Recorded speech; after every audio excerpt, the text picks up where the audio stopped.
Hey, what's going on, everybody? Kevin Goki here, and today we're going to go over Ripple XRP and kind of define what exactly Ripple is and what XRP is, the digital asset of Ripple. And because I know there's a lot of newcomers to the space, and this price is going to be jumping up shortly, so I know there's going to be a lot of people on YouTube just curious on what all these projects entail. So just wanted to kind of do a quick review and explain from my perspective and all the research I compiled what exactly Ripple XRP is. So again, guys, before we get started, be sure to like, subscribe, and share. I know there's a lot of people that are, watching my videos, but you guys haven't quite subscribed yet. Literally just click the button, create a YouTube account. That way you can get updated with any new content I provide, and hopefully it can help you in educating yourself and making the best financial decisions. And again, this is just my opinion. I'm some guy on YouTube that's an avid investor and really passionate about the cryptocurrency space because we are here still so early. So again, guys, let's get into it. So, what is Ripple and what is Ripple XRP? First off, Ripple is actually a company. It's an open payment network for digital currency, and Ripple is just a holding company that aims to create a global network for banks and other financial institutions to use Ripple software to lower the costs of international and cross-border payments. So they refer to Ripple software as the Internet of Value. We're able to transfer value more easily over this public blockchain, this public ledger, through using the XRP ledger. Now, the XRP ledger itself is an open sourced product created by Ripple, and it's designed to solve cross-border transactions and save a multi-trillion-dollar problem, and help a multi-trillion-dollar problem each and every year. Now, XRP can be used by banks to control liquidity on demand in real time. So this allows payment providers to expand without facing rigorous foreign exchange costs. India is going to be a critically important market for Ripple to penetrate in the years to come, and based off some partnerships and news, I believe Ripple has already established some great connections and partnerships with financial institutions and banks in not only India, but in Japan with SBI Holdings and China as well. And there's all kinds of proof about XRP actually being tested. And again, I believe Alex Cobb actually released a video maybe last week showing proof that actually the Japanese, the currency, yen? I believe it's yen. Correct me if I'm wrong, was actually taken off the consideration for Ripple's market cap temporarily because it's showing that they are testing the market. Okay? So this global payment industry is years behind in innovation. Now Ripple's coming and it's doing something great. It's looking to save trillions of dollars for these institutions, and these institutions have been set in their ways. And instead of innovating and promoting something like XRP, these banks and old institutions that have been around for hundreds of years are too busy raking in all these trillions of dollars per year without taking the time to really develop a more efficient system to solve one of the world's biggest problems. Now, this is why cryptocurrency and digital assets are such a huge new thing. It's because they're aiming to solve and just, recreate the financial industry as a whole, because we've been able to, evolve everything else in all the other industries, but the financial industry is the backbone of everything, and it's, a lot more sensitive to change, so we have to be very careful in how we're evolving this industry. And that is why Ripple probably has the greatest use case, greatest utility out of any cryptocurrency. And again, I'm going to be referring to Ripple as, a coin or a currency, but technically it's referred to as a digital asset. And of course, I do not consider Ripple a security. But again, there's all kinds of arguments against that. Feel free to comment below your thoughts on that as well. But I think that Ripple XRP could be solving one of the biggest problems that any digital asset has ever created. Now, approximately $155 trillion go across borders every year. Now, let's hypothetically say that we used PayPal for this. Well, PayPal, it's notorious for their really high fees and transaction costs. Let's say 3%. That would be insane. If it took 3% of 155 trillion, that's almost $5 trillion that is being paid in fees alone. Now, those payments, no, this is trillions. This isn't billions. This is $5 trillion. And not to mention, those payments using PayPal would take days to process. So this is why Ripple, the company, is really helping out and potentially offering a huge solution to save trillions of dollars per year throughout, for all countries, banks, and institutions.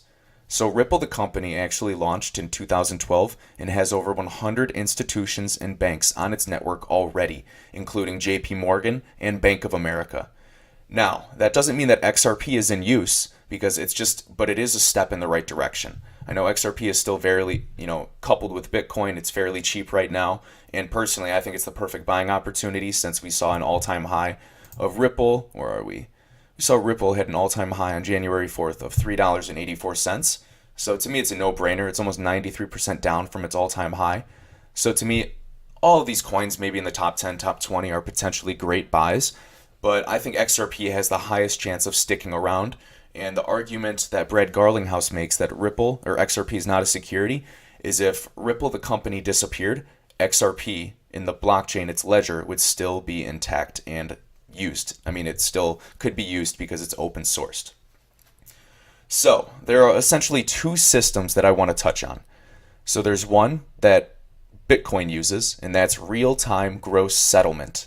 That's a real-time gross settlement system referred to as RTGS. Now, what Ripple uses is the Ripple Transaction Protocol. So it's RTXP, Ripple Transaction Protocol.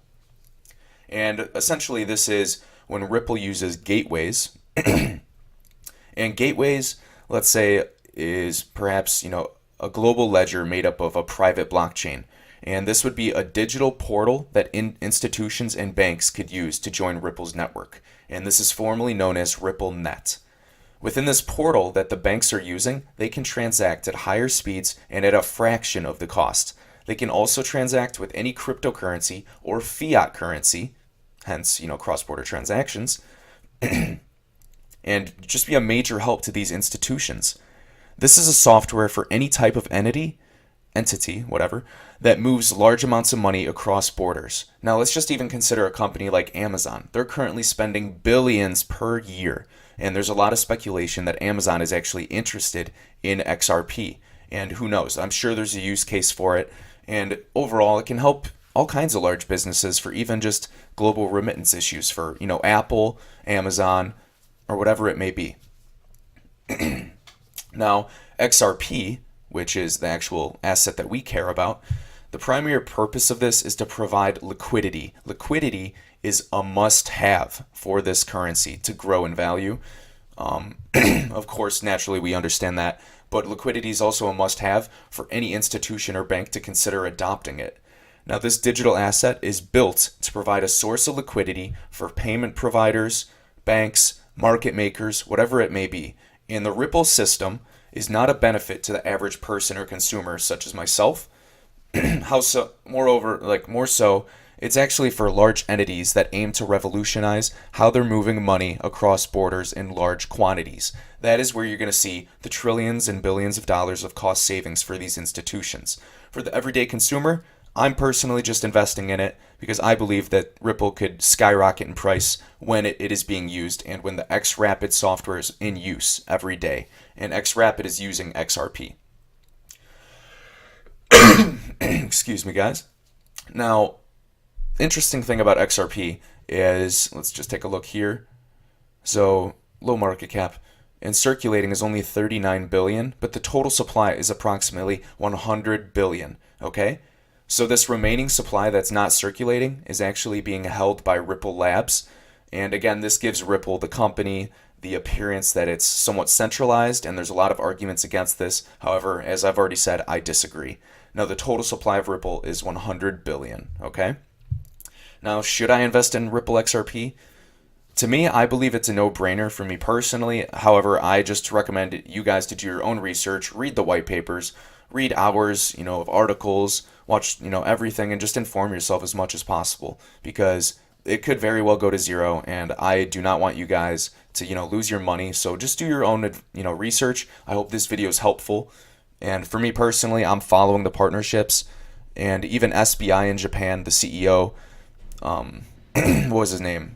Something Kitao, I don't know. But anyways, he predicted that Ripple could hit a $10 price point by end of year. And again, they have all kinds of partnerships, and they're even showing proof that it's being tested by China. Like yesterday, there was proof. Okay? So again, I think XRapid is going to be launched very soon. And now XRapid is the software that's using Ripple XRP, and it's going to be solving this 20 plus trillion dollar problem. With low cost liquidity, XRapid is going to be for payment providers and other financial institutions that want to minimize their liquidity costs while improving their customer experience. So because payments into emerging markets often require pre-funded local currency accounts across the world, liquidity costs are very high. Now, XRapid is a solution that will dramatically lower the capital requirements for liquidity. And what powers XRapid? XRP. This is going to be the digital asset, and it uniquely uses XRP only. It's to offer the on-demand liquidity to dramatically lower these costs, enabling real-time payments in these emerging markets such as India. And we know India is a massive market that is going to be growing in the next 10, 20, 50 years, and this is where the money is. And again, this is only for enterprise use, and they basically just are offering a highly efficient, scalable, and reliable liquidity option to service cross-border payments. And this is XRapid. This is what we need to see being used, the actual utility, and then we're going to see XRP in turn growing massively.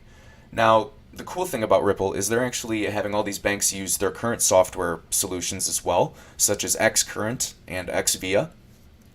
And they're using this, they're getting used to Ripple software, they're developing that trust using the web portals, and Ripple's plan is after that and they establish rapport with these businesses and show how they can help, they can use XRapid. And when they truly use XRapid in bulk and do large transactions, they are going to see the cost savings. So this is huge gains for all industries, and they can reinvest these trillions of dollars into even growing their financial, the sector, and really helping efficiency as a whole in driving innovation. We need this type of innovation, and Brad Garlinghouse is surely the guy to do this. Okay? So again, Xcurrent, the other software, basically is used by banks to process global payments for their customers, and Xvia is used by businesses to plug into RippleNet to send payments. Okay?